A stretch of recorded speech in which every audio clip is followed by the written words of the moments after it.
Es verdad que aquí en el canal ya hemos revisado algunos fandom, algunos grupos que son fanáticos a ciertas tendencias. Y por allá, a principios de los años 2010, se hizo muy común un fandom que se llamaban los Brownies, que eran los que seguían la serie My Little Pony. Muchos de estos fans eran adultos, jóvenes, hombres, se declaraban fans apasionados de esta serie. Y lo que comenzó como una comunidad unida por la amistad y por buenos valores, terminó envuelta en ciertas polémicas, en divisiones alternas y en algunos hechos que terminaron con tragedias. Entonces quería revisar aquí cómo es que una franquicia infantil hecha para niños terminó envuelta en tanta polémica y en tantos debates sobre la toxicidad del fandom que llevó al declive de estos fanáticos, de estos brownies, y lo más importante que podemos aprender de eso. Así que vamos a ello.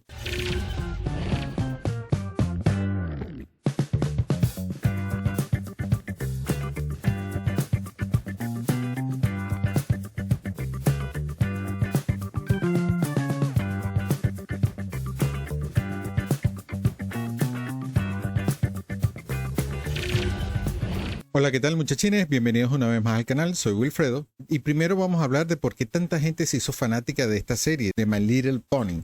Y yo creo que una de las cosas que atrajo mucho a la gente es que fue una serie que se hizo con mucha calidad, la animación estaba muy bien realizada, tenía personajes que no eran unidimensionales, los personajes tenían profundidad, pasaban por experiencias distintas y bueno, y tenía un mensaje muy optimista, muy positivo. Entonces mucha gente se pudo haber sentido atraída por esa serie. Y el internet permitió que muchos fanáticos de la serie empezaran a crear comunidades que hicieron que se fueran uniendo más y más y más, creando grupos mucho más grandes. Y estos mismos grupos empezaron a crear eventos caritativos, convenciones, cosas donde se empezaron a reunir no solo virtualmente, sino físicamente. Y llegaron a recaudar miles y millones de dólares para causas benéficas, de hecho. O sea, que fue un movimiento que fue muy positivo. Mientras tanto, en internet, una de las cosas que más unía a estos fanáticos era la cuestión del fanfiction, del fanart, toda esta cuestión creativa que se iba haciendo alrededor del concepto, hacía que mucha gente se uniera en esa búsqueda de crear historias alternativas de esos personajes que tanto les gustaban.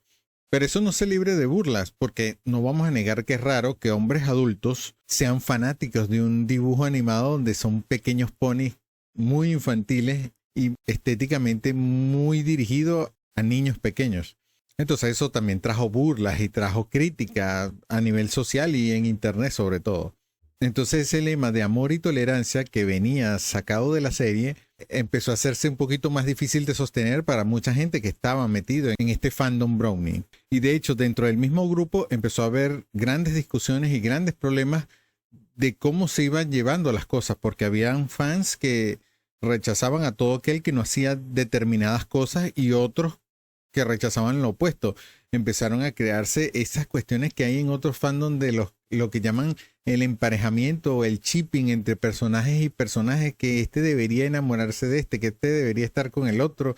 Y como siempre, cuando algo se hace popular, empieza a salir arte no safe for words del mismo material, lo cual siempre me ha parecido súper extraño. ¿Cómo alguien va a querer hacer arte no safe for work de un material que es con ponis con apariencia infantil dirigido a niños?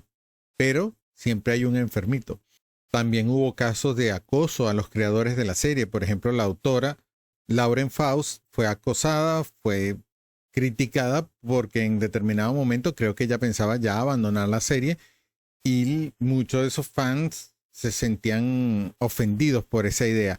Y también hubo incluso actores de voz de la serie que fueron víctimas del acoso por parte de grupos de fans. Hubo también un incidente en el 2014 donde los medios vincularon erróneamente al autor de esos crímenes como un fan de la serie My Little Pony. Dicen erróneamente, pero hay otros que dicen que sí era correcto y que sí era fan de la serie. Podemos estar claros que ver My Little Pony no te va a hacer cometer esos crímenes. Eso creó un estigma dentro del fandom. Y por supuesto, mucho del fandom se desligó del acto y criticó y trató de limpiar la imagen. El daño que habían hecho los medios ya era bastante fuerte. Esto fue el inicio del fin de este fandom. Productos como la serie empezaban a ser canceladas y ya no había material nuevo para seguir. Y muchos de estos fans se fueron. Y aunque salieron nuevos productos como nueva generación de My Little Pony, muchos fans ya no querían nada que ver y fueron abandonando poco a poco.